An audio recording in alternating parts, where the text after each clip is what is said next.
Ladies and gentlemen of the media, thank you very much for your presence. Mozambique, Zimbabwe, and Malawi have suffered one of the worst weather-related catastrophes in the history of Africa.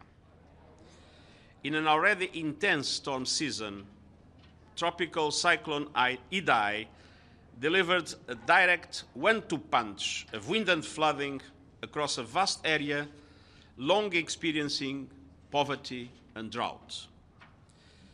We have all seen the heartbreaking images: raging waters, people stranded on rooftops, schools, hospitals, and homes in ruins, an entire city, Beira, practically razed to the ground, and enormous expanses of farmland, Mozambique's breadbasket, inundated on the eve of the next harvest.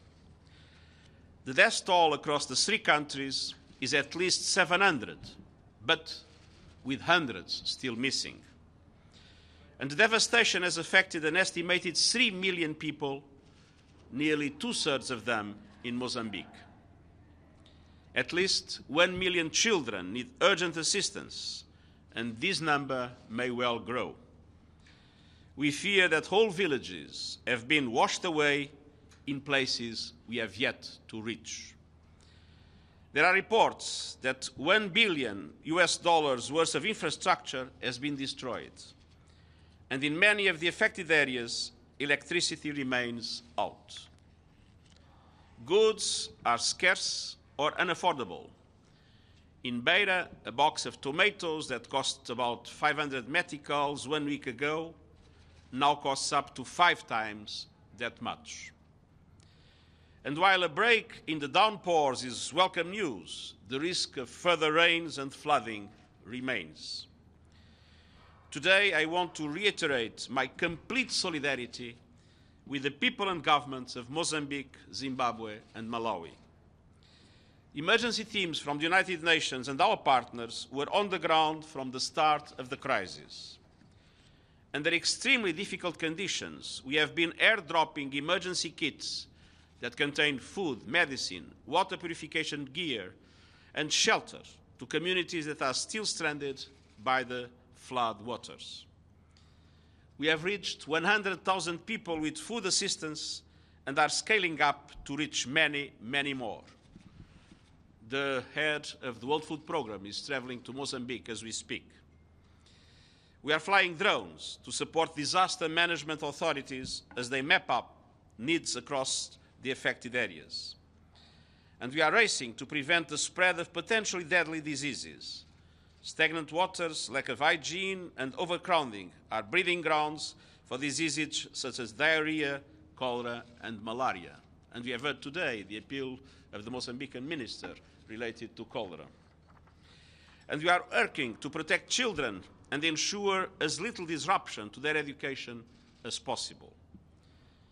I want to pay tribute to the humanitarian colleagues who are working around the clock to gain access to people in need, including in previously cut-off areas. Our efforts are now turning to life-saving aid and reconstruction. The UN Central Emergency Response Fund immediately allocated $20 million to help kickstart the response, in a decision that was immediately taken by my Under-Secretary General, Mark Lowcock. Other countries have indicated support for which we are grateful. However, far more is needed. Yesterday, we launched the $281.7 million revised flash appeal for Mozambique, which is a scale-up emergency, the most severe. The revised appeal for Zimbabwe and the response plan from the government of Malawi will be issued in the days ahead. On Thursday in Geneva, we will be able to brief the donor community and all member states. And I call on the international community to fund these appeals quickly and fully so that aid agencies can urgently ramp up their responses. To strengthen UN efforts, I have named Mr. Marco Luigi Corsi to serve as humanitarian coordinator for Mozambique and Mr. Sebastian Rhodes Stampa as his deputy, already stationed in Beira. Both are highly experienced in steering UN efforts in crisis situations. Let me also underscore that Cyclone Idai was an uncommonly fierce and prolonged storm, yet another alarm bell about the dangers of climate change, especially in vulnerable, at-risk countries. Such events are becoming more frequent, more severe and devastating, and more widespread, and these will only get worse if we do not act now. That is why I'm convening the Climate Summit in September to mobilize greater ambition on mitigation, adaptation, financing, and innovation. In the face of turbocharged storms, we need revved-up climate action. The people of Mozambique, Zimbabwe, and Malawi will need strong and sustained support. Let the solidarity start with a generous response to the flash appeals. And now, if you allow me, I would like to say a few words in Portuguese. Permitam-me que reitere a minha solidariedade com os governos e os povos de Moçambique, do Zimbábue e do Malawi. Sinto-me profundamente consternado pelos níveis de sofrimento e destruição causados por uma das piores catástrofes ambientais vividas em África. É extremamente doloroso constatar as centenas de mortos que o ciclone Idai provocou.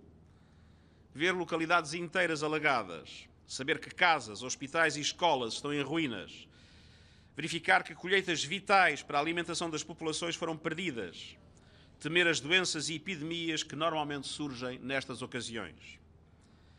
É-me pessoalmente doloroso verificar a dimensão da calamidade na bonita cidade da Beira, que foi especialmente afetada e onde, no passado, fui eu próprio tão bem e tão calorosamente recebido.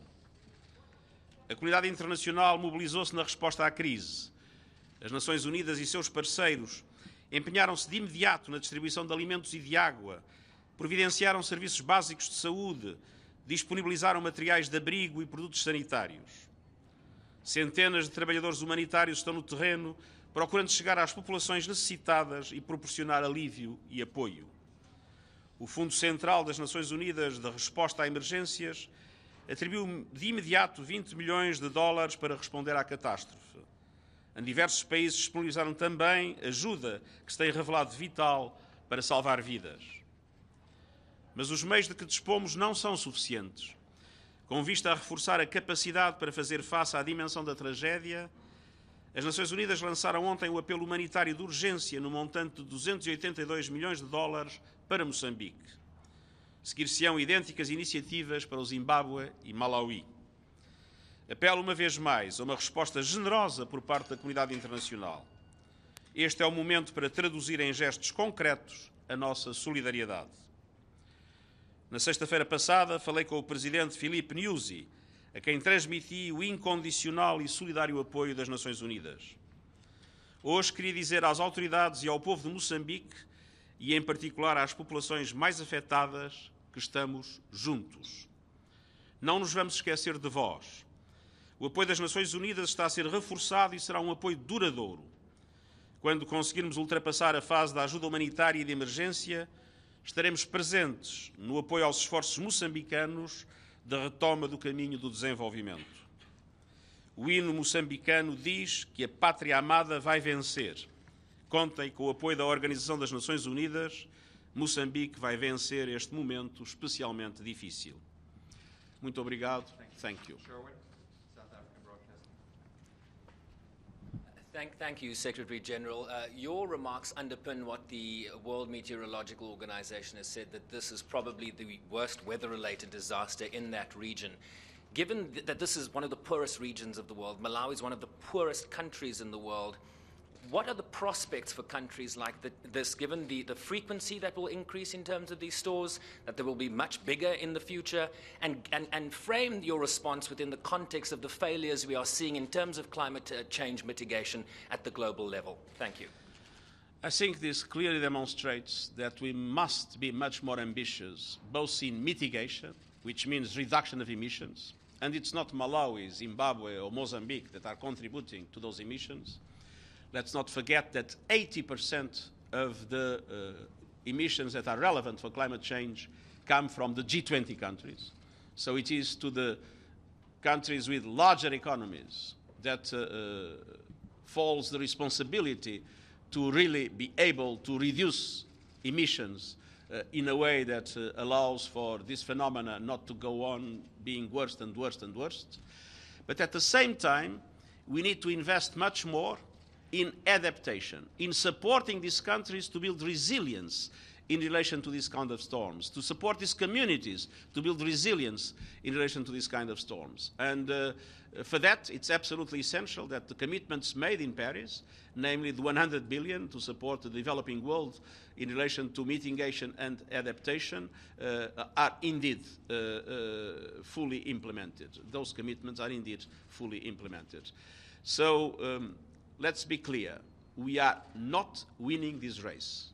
At the present level, things will get worse and worse. We need to reverse this trend, and there is a huge responsibility in world political leaders to understand that we are not winning this race and that we need to substantially increase our ambition, and that countries need to substantially increase the commitments made in their national determined contributions when they will be reviewed in 2020.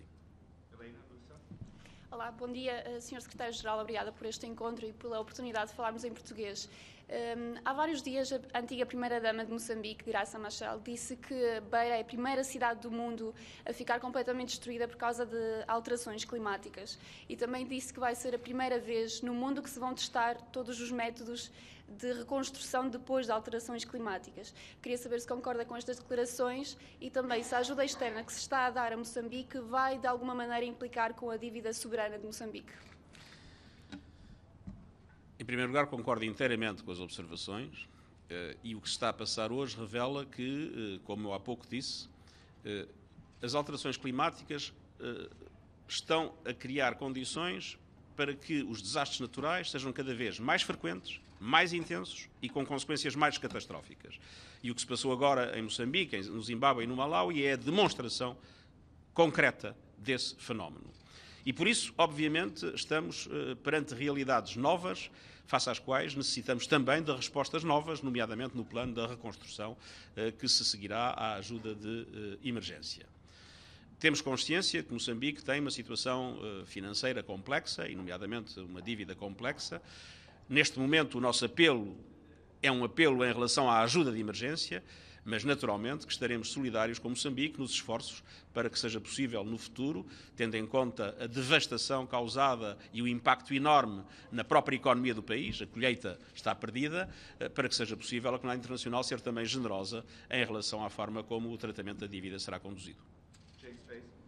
A question on another subject, Secretary-General. As we speak, the Security Council is discussing Israel-Palestine. Can we have your comments on the current bombardment in Gaza? And can you tell us whether you believe that the recognition by President Trump of the Golan Heights as Israeli will hinder peace efforts? Well, first of all, we were clear in the condemnation of the rocket attack. But now we believe it's absolutely necessary to avoid any scaling up and to have restraint. And our appeal is for restraint in the present moment for the people not to suffer even more, both in Israel and in Gaza and in Palestine in general. On the other hand, I think the two things are disconnected, but our position in relation to the Golan Heights is very clear. It comes clearly established by the resolutions of the Security Council and the General Assembly, as my spokesperson was able to yesterday clearly describe. Great. Maggie, one last question on the cyclone. Secretary General, the initial appeal for the cyclone is for 3 months, but going forward, based perhaps on previous experience with other natural disasters, how long do you think the rebuilding, the recovery from this will take? What kind of money will it take? And is the UN committed to stay the course with the people of Southern Africa? It is clear in situations like these that you have always 3 steps. One step is rescue operations. I mean, to try to immediately find the people that were disappearing, give the first rescue response. The second has to do with what we are now doing, which is basically humanitarian aid in all its dimensions, in all aspects related to the alleviation of the suffering of the people, and starting reconstruction as soon as conditions allow. And then there is the third step, which is the rehabilitation and reconstruction that the country will need. And I believe that in a devastation like this, the full reconstruction will probably take years. I mean, let's be clear, these years, the harvest is lost in large parts of the country. And of course, it will take a lot of time to fully reestablish the working conditions for agriculture, and the infrastructure that was destroyed, the houses, the cities, the equipment that was destroyed in a country that is extremely poor, as we know. This obviously will take time. But that is one reason more to accelerate all efforts, and that's one reason more for the international community to step up with its support. What we have presented now is a flash appeal. The name is clear. Flash appeal, it's an immediate appeal, but it will be followed, naturally, by other more comprehensive appeals, both to cover the whole region, but also to cover a medium-term perspective of needs. Thank you very much. Thank you.